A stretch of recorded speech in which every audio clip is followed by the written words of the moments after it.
Doctor ortho Ayurvedic oil and capsule. अब दर्द भी घुटने टेकेगा। देहरादून में प्रथम देवभूमि यूसीसी दिवस समारोह में शामिल हुए मुख्यमंत्री धामी।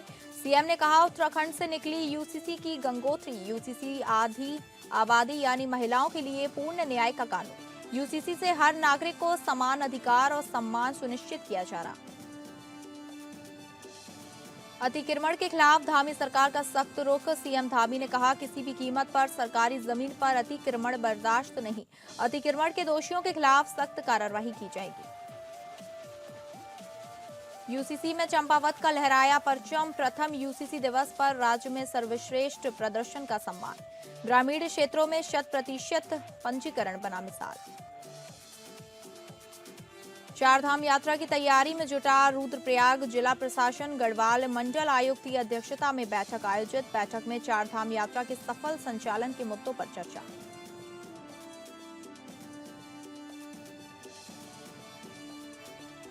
नमस्कार, आप सभी का स्वागत है उत्तराखंड बुलेटिन में और मैं हूं आपके साथ अंकिता सिंह। बुलेटिन की शुरुआत करेंगे जहां उत्तराखंड के मुख्यमंत्री पुष्कर सिंह धामी ने देहरादून में आयोजित प्रथम देवभूमि समान नागरिक संहिता दिवस समारोह 2026 में भाग लिया। इस अवसर पर उन्होंने कहा कि उत्तराखंड देश का पहला राज्य है जहां समान नागरिक संहिता लागू की गई है और इसके तहत बड़ी संख्या में लोगों ने विवाह पंजीकरण कराया है। मुख्यमंत्री धामी ने कहा कि यूसीसी आधी आबादी यानी महिलाओं के लिए पूर्ण न्याय का कानून है और इसके माध्यम से हर नागरिक को समान अधिकार और सम्मान सुनिश्चित किया जा रहा है। उन्होंने बताया कि उत्तराखंड की यह पहल अब पूरे देश के लिए एक उदाहरण बन रही है और अन्य राज्यों में भी इसे लागू करने की दिशा में काम चल रहा है। सीएम धामी ने कहा कि समान नागरिक संहिता समानता, न्याय और पारदर्शिता की दिशा में एक ऐतिहासिक कदम है। उन्होंने पीएम मोदी का आभार जताते हुए कहा कि उनके नेतृत्व में देवभूमि उत्तराखंड से यूसीसी की गंगोत्री निकली है जो देश को समान कानून की दिशा में आगे बढ़ा रही है। सीएम धामी ने कहा कि यूसीसी के लागू होने से राज्य में महिलाओं और बच्चों के अधिकारों की रक्षा होगी और उन्हें समान न्याय मिलेगा। इस पहल से राज्य में सामाजिक परिवर्तन को बढ़ावा मिलेगा और महिलाओं के सशक्तिकरण को बल मिलेगा। सीएम धामी ने आगे कहा कि समान नागरिक संहिता के लागू होने से राज्य में अपराध दर में कमी आएगी और न्याय व्यवस्था मजबूत होगी। उन्होंने कहा कि यह कानून राज्य के विकास और प्रगति के लिए एक महत्वपूर्ण कदम है। विधानसभा के चुनाव में जनता के बीच में गए थे और जनता के समक्ष हमने ये संकल्प और वचन रखा था कि नई सरकार के गठन होते ही हम इस कानून को लागू करेंगे। और जब हमने कानून लागू किया था, कमेटी बनाई थी, तो तमाम प्रकार की अफवाहें, तमाम प्रकार का संदेह, भ्रम की स्थिति पैदा करने की कोशिश भी की गई थी। लेकिन 1 साल का कालखंड पूरा होने पर आज जिस प्रकार से सफलतापूर्वक ये कानून लागू हुआ है, सबके लिए न्याय आसान हुआ है, प्रभावी हुआ है, पारदर्शिता आई है, लोगों को घर बैठे ही ये सुविधाएं प्राप्त हो रही हैं, तो इसका एक अच्छा अनुभव देवभूमि उत्तराखंड के अंदर है। लोगों में अपार उत्साह है। मुस्लिम बहनों को हलाला इद्दत और जो तमाम प्रकार की कुरीतियाँ हैं उनसे छुटकारा मिला है। इसके लिए वो आदरणीय प्रधानमंत्री जी का बहुत धन्यवाद करती हैं कि उनके नेतृत्व में देश के अंदर देवभूमि उत्तराखंड से एक समान नागरिक संहिता की गंगोत्री निकली है जो सभी को लाभ दे रही है। उत्तराखंड में सरकारी भूमि पर अतिक्रमण को लेकर चल रहे अभियानों के बीच मुख्यमंत्री पुष्कर सिंह धामी ने सरकार का रुख स्पष्ट किया है। उन्होंने कहा कि किसी भी कीमत पर सरकारी जमीन पर अतिक्रमण बर्दाश्त नहीं किया जाएगा और दोषियों के खिलाफ सख्त कार्रवाई की जाएगी। साथ ही उन्होंने ये भी साफ किया कि किसी संगठन या दल को कानून अपने हाथ में लेने की अनुमति नहीं है। सीएम धामी ने कहा कि यदि कहीं अतिक्रमण की जानकारी है तो उसे प्रशासन और संबंधित विभागों को दी जाए ताकि विधि के अनुसार कार्रवाई हो सके। उन्होंने जोर देते हुए कहा कि राज्य में सभी कार्रवाइयां कानून और प्रशासनिक प्रक्रिया के तहत की जा रही हैं और कानून सभी के लिए समान है। मुख्यमंत्री ने भरोसा दिलाया कि अतिक्रमण हटाने का अभियान पूरी तरह संवैधानिक और पारदर्शी तरीके से चलाया जा रहा है। उनके तहत सभी कार्रवाइयाँ हो रही हैं और कानून सबके लिए एक समान है। सभी को आकर अगर कहीं पर कोई अतिक्रमण है, कोई किसी प्रकार की चीज़ है तो सबको बताना चाहिए, बताएं, कानून को अपनी जानकारी दें, प्रशासन के लोगों को जानकारी दें। और हमने जो भी अतिक्रमण हटाने का जो अभियान किया है वो विधि के अनुसार किया है। भारत की जो व्यवस्था है राज्य की जो व्यवस्था है, जो प्रशासनिक मशीनरी है, उसके अनुसार ही काम होते हैं और कहीं पर भी जो है बिना विधि के और बिना किसी कानून के कोई काम अभी तक जो भी हटाने का हुआ है अतिक्रमण को नहीं किया गया है। कैबिनेट मंत्री गणेश जोशी के जन्म दिवस के अवसर पर जनसेवा की भावना को समर्पित करते हुए सेवा सप्ताह के अंतर्गत कैंप कार्यालय में मसूरी विधानसभा क्षेत्र की आंगनबाड़ी कार्यकर्त्रियों एवं सहायिकाओं के सम्मान समारोह का आयोजन किया गया। कार्यक्रम में मुख्य अतिथि के रूप में उपस्थित विधानसभा अध्यक्ष ऋतु भूषण खंडूरी और कैबिनेट मंत्री गणेश जोशी ने आंगनबाड़ी कार्यकर्त्रियों एवं सहायिकाओं को सम्मानित किया। विधानसभा अध्यक्ष ऋतु भूषण खंडूरी ने कहा कि मातृ शक्ति द्वारा किया गया प्रत्येक कार्य समाज के लिए सकारात्मक और कल्याणकारी होता है। विधानसभा अध्यक्ष खंडूरी ने कहा कि आंगनबाड़ी एवं आशा कार्यकर्त्रियों बच्चों की प्रथम गुरु के रूप में देश की भावी पीढ़ी को तैयार करने में अहम भूमिका निभा रही हैं।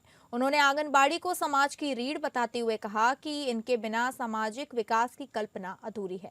कैबिनेट मंत्री गणेश जोशी ने अपने संबोधन में कहा कि आंगनबाड़ी कार्यकर्त्रियां समाज के अंतिम छोर पर खड़े व्यक्ति तक हर सरकारी योजनाओं का लाभ पहुंचाने का कार्य कर रही हैं।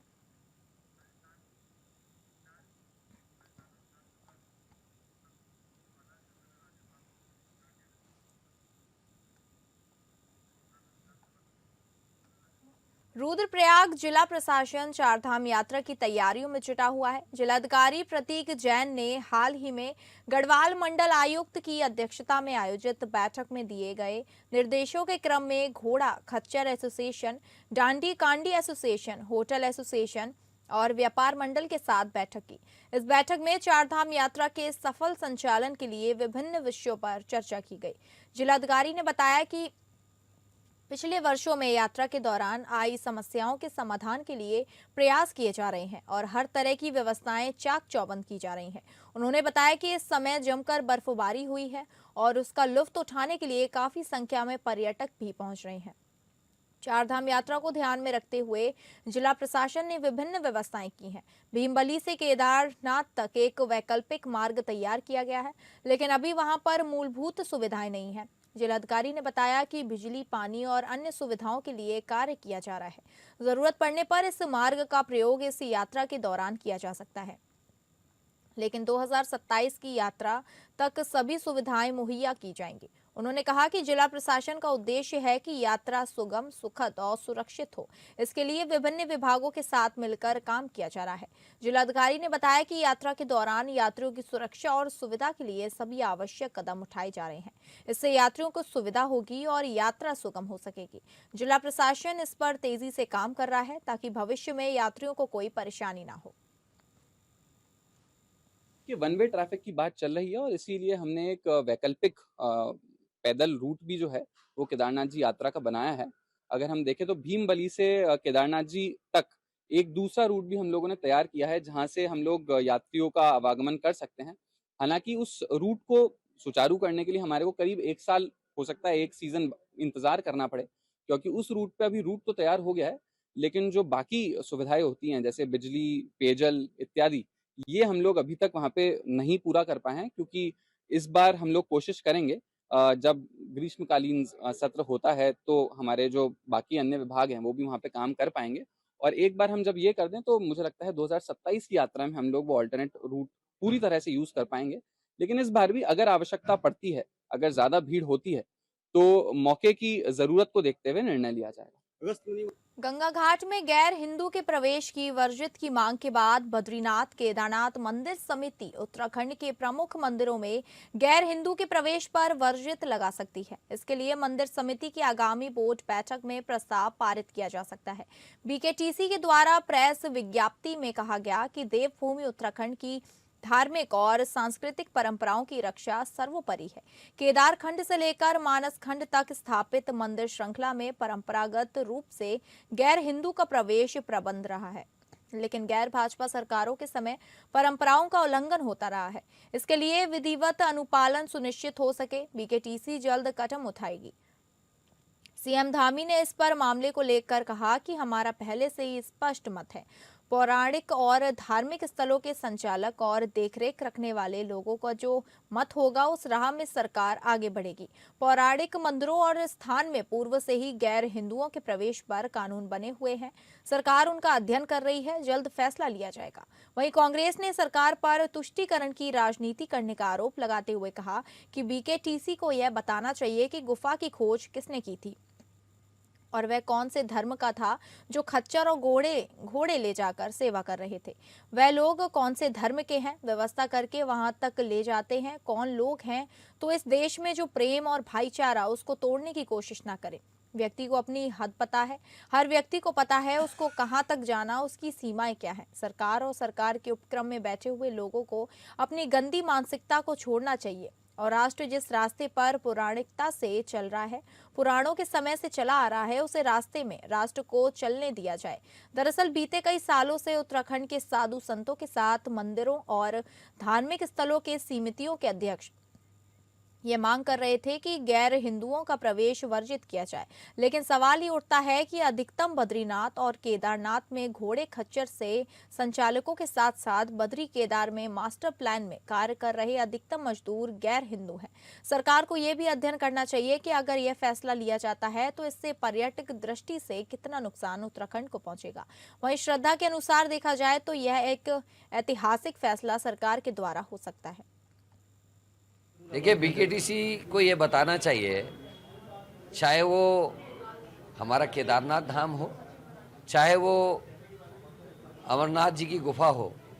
अमरनाथ जी की गुफा की खोज किसने की थी, वो कौन से धर्म का था, और जो खच्चर और घोड़े ले जाकर श्रद्धालुओं की सेवा कर रहे हैं, डोली ले जाके सेवा कर रहे हैं, वो कौन से धर्म के हैं। उनमें ज़्यादातर लोग कौन से धर्म के लोग हैं जो लोगों की सेवा कर रहे हैं और भगवान केदार के दर्शन कराने के लिए खच्चरों की व्यवस्था करके वहाँ तक ले जाते हैं, वो कौन लोग हैं। तो इस देश में जो प्रेम और भाईचारा है उसको तोड़ने की कोशिश ना करें। हर व्यक्ति को अपनी हद पता है, हर व्यक्ति को पता है उसको कहाँ तक जाना, उसकी सीमाएं क्या हैं। सरकार और सरकार के उपक्रम में बैठे हुए लोगों को अपनी गंदी मानसिकता को छोड़ना चाहिए और राष्ट्र जिस रास्ते पे पौराणिकता से चला आ रहा है, पुराणों के समय से चला आ रहा है, उस रास्ते पे राष्ट्र को चलने दिया जाए। समान नागरिक संहिता के प्रभावी क्रियान्वयन में उत्कृष्ट कार्य करते हुए जनपद चंपावत ने प्रदेश में नया कीर्तिमान स्थापित किया है। प्रथम समान नागरिक संहिता दिवस के अवसर पर राज्य में सर्वश्रेष्ठ प्रदर्शन के लिए जनपद चंपावत को सम्मानित किया गया। यह सम्मान मंगलवार को देहरादून स्थित हिमालयन कल्चरल सेंटर गढ़ी कैंट में आयोजित राज्य स्तरीय समारोह में प्रदान किया गया। कार्यक्रम की अध्यक्षता करते हुए मुख्यमंत्री पुष्कर सिंह धामी ने समान नागरिक संहिता को सामाजिक समरसता, समान अधिकार और सशक्त शासन व्यवस्था की दिशा में एक ऐतिहासिक पहल बताया। उन्होंने संहिता के सफल क्रियान्वयन में योगदान देने वाले अधिकारियों, पंजीकरण कार्य से जुड़े कर्मियों एवं वीएलसी की सराहना करते हुए उन्हें सम्मानित किया। राज्य में उत्कृष्ट कार्य के लिए जनपद चंपावत को विशेष रूप से सम्मानित किया गया। जिलाधिकारी मनीष कुमार के नेतृत्व में जनपद ने ग्रामीण क्षेत्रों में 100% पंजीकरण सुनिश्चित कर प्रदेश भर में एक उदाहरण प्रस्तुत किया। प्रशासनिक समन्वय और व्यापक जागरूकता अभियानों के चलते अब तक जनपद में 24,700 से अधिक नागरिकों का पंजीकरण समान नागरिक संहिता के अंतर्गत किया जा चुका है। जिलाधिकारी के प्रतिनिधि के रूप में मुख्य विकास अधिकारी डॉक्टर जीएस खाती ने यह सम्मान मुख्यमंत्री से प्राप्त किया। वहीं समारोह के दौरान जनपद के 2 उपनिबंधक रीता बिष्ट एवं दीपक चंद्र को भी समान नागरिक संहिता के अंतर्गत उत्कृष्ट कार्य निष्पादन हेतु व्यक्तिगत रूप से सम्मानित किया गया। इस अवसर पर जिलाधिकारी मनीष कुमार ने जनपद वासियों को बधाई देते हुए कहा कि यह उपलब्धि प्रशासन और आम जनता के संयुक्त प्रयासों का परिणाम है। उन्होंने शेष पात्र नागरिकों से भी पंजीकरण कराने की अपील करते हुए कहा कि जन सहभागिता से ही समान नागरिक संहिता के उद्देश्यों को पूर्ण रूप से साकार किया जा सकता है। जनपद चंपावत की यह उपलब्धि प्रशासनिक दक्षता के साथ साथ जन भागीदारी की ताकत को दर्शाती है और प्रदेश में सुशासन की दिशा में एक मजबूत संदेश देती है।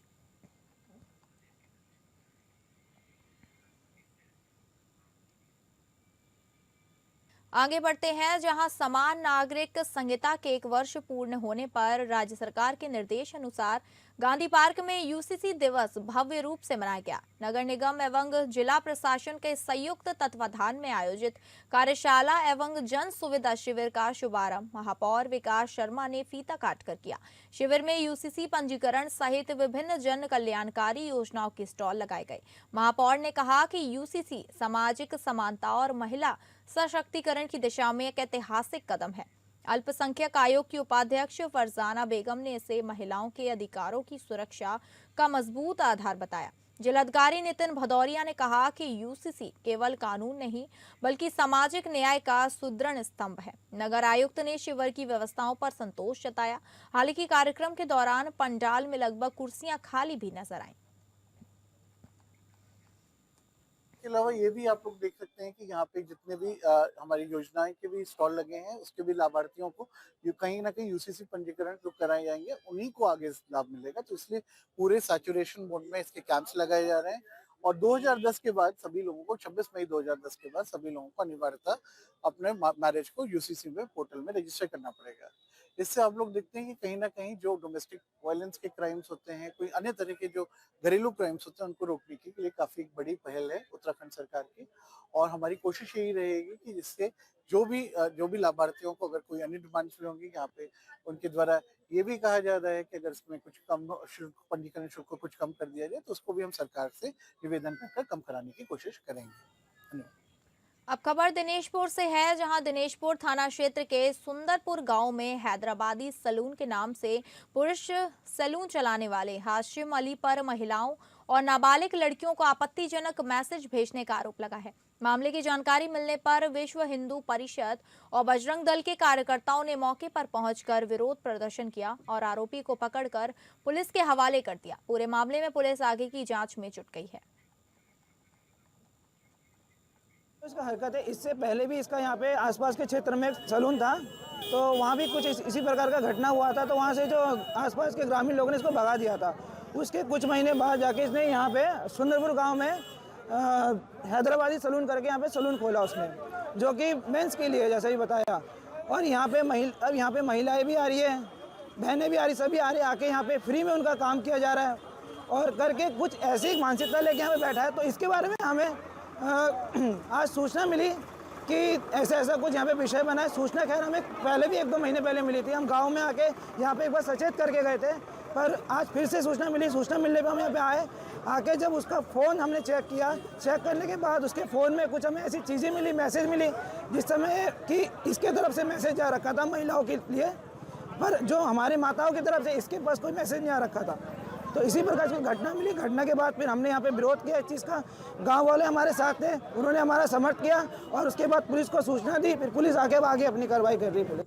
रुद्रपुर कोतवाली परिसर उस समय गर्मा गया जब पूर्व पालिका अध्यक्ष मीना शर्मा बड़ी संख्या में महिलाओं के साथ धरने पर बैठ गईं। धरना 1 वर्ष पूर्व वायरल हुए एक कथित ऑडियो को लेकर दिया गया, जिसमें मीना शर्मा और उनके पति के लिए आपत्तिजनक और शर्मसार कर देने वाले शब्दों के प्रयोग का आरोप बताया है। बताया जा रहा है कि उक्त ऑडियो में सुनाई दे रही आवाज पूर्व विधायक राजकुमार ठुकराल की बताई जा रही है। मीना शर्मा ने आरोप लगाया कि लंबे समय से इस मामले में कोई ठोस कार्रवाई नहीं की गई, जिससे उन्हें और उनके परिवार को मानसिक प्रताड़ना झेलनी पड़ सकती है। धरने की सूचना मिलते ही प्रशासन में हड़कंप मच गया। स्थिति को संभालने और प्रदर्शनकारियों को समझाने के लिए रुद्रपुर के एसडीएम स्वयं मौके पर पहुंचे। एसडीएम ने निष्पक्ष जांच और उचित कार्यवाही का आश्वासन दिया, जिसके बाद मामला शांत कराने के प्रयास किए गए। जब तक न्याय और सम्मान नहीं मिल जाएगा और इसमें जांच नहीं हो जाएगी कि दोषी व्यक्ति कौन है, हो सकता है कि राजकुमार ठुकराल दोषी हो ही ना, मैं तो ये कहना चाहती हूँ, ना हो दोषी, किसी ने उनको फंसाने का काम किया हो, षड्यंत्र किया हो, उनकी वॉइस सैंपलिंग हो जाए और वो अगर ये मान लेते हैं कि हाँ ये एआई और डीफेक का ये वीडियो नहीं है, ये अभी तक तो उनको माफी, अगर उन्होंने गलती की है तो मांग लेनी चाहिए थी। भगत सिंह चौक में आप सब प्रेस को बुलाते और कहते कि बहन मैंने गलती करी, उस समय मैं बोल गया हूँ, मुझे माफ करो। ये मीना शर्मा वो व्यक्ति है कि माफ कर सकती थी, लेकिन वो तो महाशय एआई और डीफेक्ट से नीचे ही नहीं उतर रहे। अगर कोई व्यक्ति अपनी गलती मान ही नहीं रहा है तो ये पुलिस का काम है, जांच करे और दोषी व्यक्ति को बाहर लाए। टिहरी झील के मनोरम तट पर स्थित कोटी कॉलोनी में अंतर्राष्ट्रीय एक्रो फेस्टिवल का भव्य शुभारंभ किया गया। इस अंतर्राष्ट्रीय आयोजन में विश्व के 11 देशों से आए 57 प्रतिभागी खिलाड़ी अपनी रोमांचक एक्रोबैटिक एवं साहसिक खेल प्रतिभाओं का प्रदर्शन कर रहे हैं। फेस्टिवल का शुभारंभ टिहरी विधायक किशोर उपाध्याय एवं जिलाधिकारी नितिका खंडेलवाल ने संयुक्त रूप से किया। कार्यक्रम का उद्देश्य टिहरी झील को अंतर्राष्ट्रीय साहसिक खेल पर्यटन के मानचित्र पर स्थापित करना है। एक्रो फेस्टिवल के माध्यम से aerial silk, aerial hoop, scale line, para संबंधित एक्रोबैटिक खेलों सहित विभिन्न रोमांचक गतिविधियों का प्रदर्शन किया जा रहा है, जिन्हें देखने के लिए बड़ी संख्या में स्थानीय लोग और पर्यटक पहुंच रहे हैं। उद्घाटन समारोह में विधायक किशोर उपाध्याय ने कहा कि टिहरी झील साहसिक खेलों के लिए अपार संभावनाओं से भरपूर है। ऐसे अंतर्राष्ट्रीय आयोजनों से न केवल क्षेत्र की पहचान वैश्विक स्तर पर बनेगी, बल्कि स्थानीय युवाओं को रोजगार और स्वरोजगार के नए अवसर भी मिलेंगे। वहीं जिलाधिकारी नितिका खंडेलवाल ने आयोजन समिति को बधाई देते हुए कहा कि जिला प्रशासन द्वारा आयोजन को सफल बनाने हेतु सभी आवश्यक व्यवस्थाएं सुनिश्चित की गई हैं।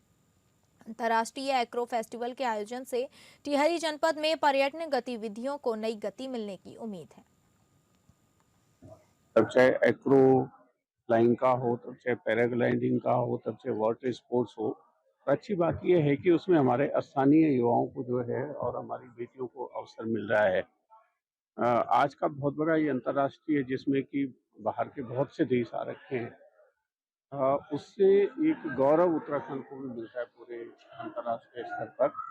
तो मैं सबको बहुत बधाई देता हूँ और बहुत अच्छा इंतजाम जो है हमारे जिलाधिकारी और हमारा जो टूरिज्म डिपार्टमेंट है उन्होंने किया है। उनको साधुवाद और बहुत बधाई, और इसको हम और आगे बढ़ाने का काम करेंगे। तो फिलहाल उत्तराखंड बुलेटिन में बस इतना ही। नमस्कार।